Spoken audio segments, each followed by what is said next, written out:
أبو سعود يقول بعض المجالس لا هجرت التهنيت لو صار يجمع له وجيه قبيحة هم حتسوي في غرتك كل ما قضيت ولا بلوك ولا في قولك فضيحة. والمجلس اللي مجمع إلا السرابيت يثر على نفسك وسدك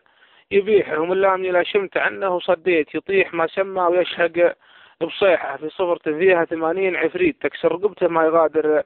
مطيحه اليوم مرك الله في السوق طبيت جنب عن المتردية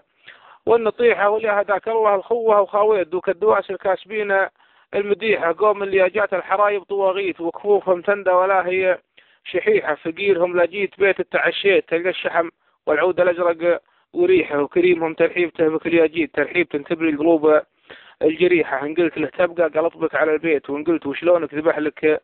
ذبيحة وصبيهم لا صحت فيه وتعزويت صدره من النخوة يروع فحيحة قبيلتني يفخر بهالحي والميت شريحة الراحة تباقي شريحة ومن عاش يبقى طيب الذكر وصيت ومن مات منهم جعل ربي يبيحة هلات زايد هيضوني وغنيت ومن طيبهم هلات زايد هيضوني وغنيت ومن طيبهم هابت علي القريحة حاولت أعد فعولهم لكن أجريت ولا قلت فيهم غير حاجة صحيحة فهمت من بعض التجارب وعانيت ويكفيك عن بعض التجارب نصيحة لي هداك الله الخوة وخويت دوك الدواس الكاسبين المديحة. صح لسانك.